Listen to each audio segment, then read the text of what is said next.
बोलिए शिव शंकर भगवान की जय।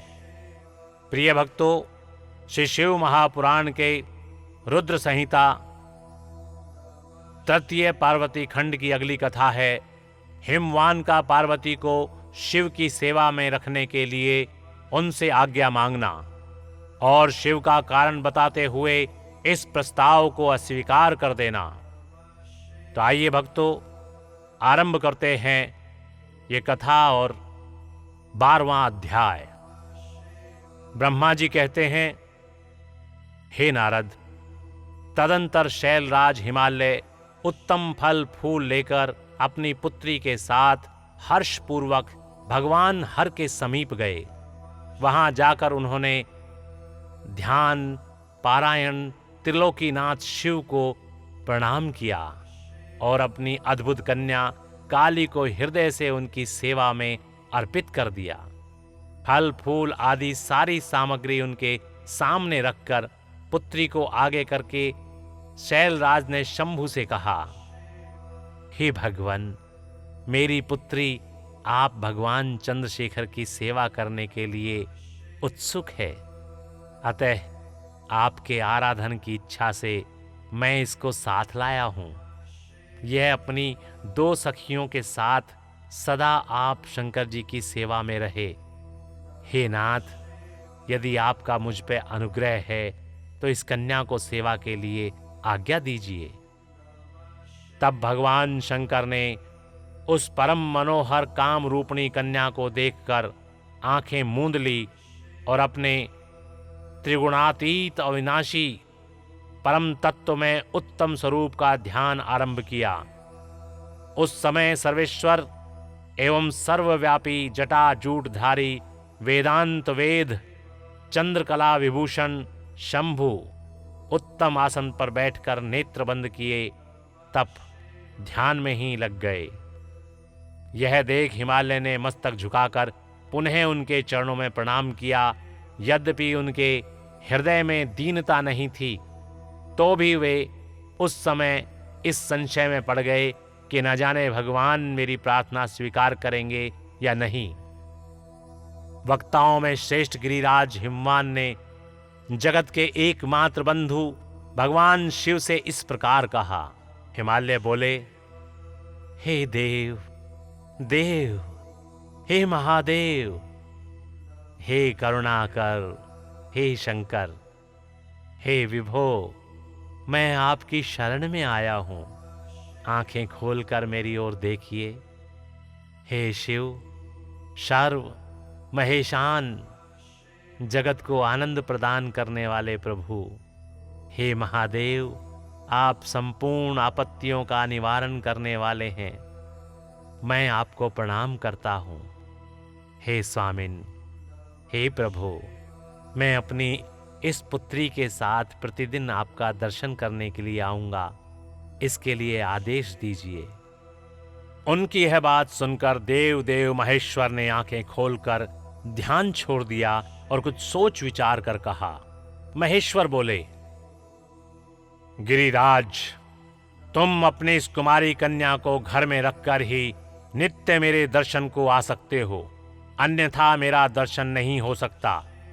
महेश्वर की ऐसी बात सुनकर शिवा के पिता हिमवान मस्तक झुकाकर उन भगवान शिव से बोले, हे प्रभु, यह तो बताइए किस कारण से मैं इस कन्या के साथ आपके दर्शन के लिए नहीं आ सकता?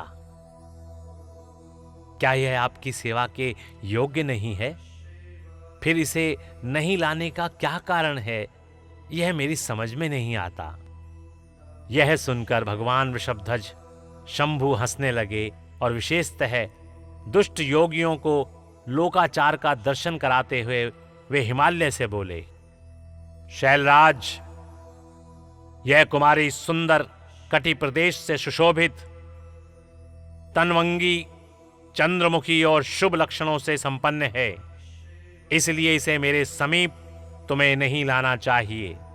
इसके लिए मैं तुम्हें बारंबार रोकता हूं।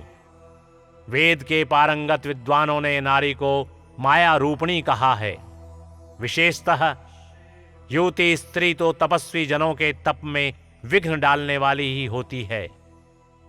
हे गिरिश्रेष्ठ, मैं तपस्वी, योगी और सदा माया से निर्लिप्त रहने वाला हूं। मुझे युवती स्त्री से क्या प्रयोजन है?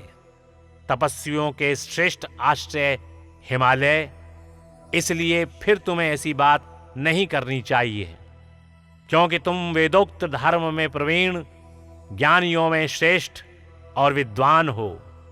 हे अचल राज, स्त्री के संग से मन में शीघ्र ही विषय वासना उत्पन्न हो जाती है, उससे वैराग्य नष्ट हो जाता है, और वैराग्य न होने से पुरुष उत्तम तपस्या से भ्रष्ट हो जाता है।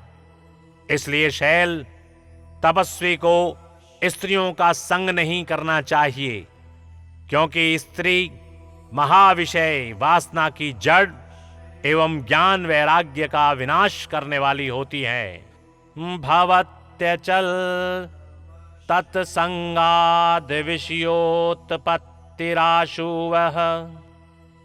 विनश्यति च वैराग्यम ततो भ्रश्यति सत्तपः। अतस्तपस्विना शैलने कार्या स्त्रीषु संगतिः महाविषय मूलम सा ज्ञान वैराग्य नाशिनी।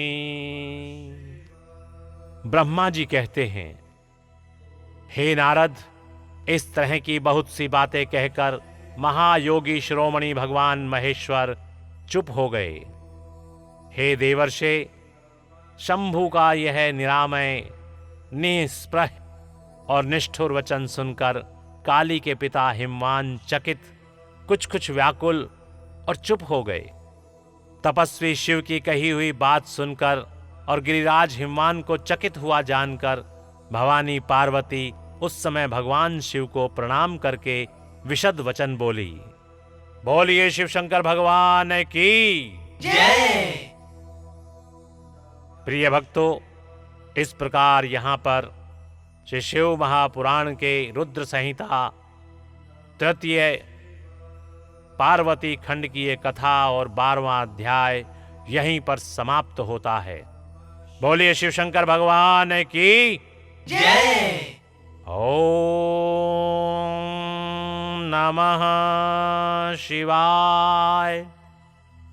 ओम नमः शिवाय। ओम नमः शिवाय।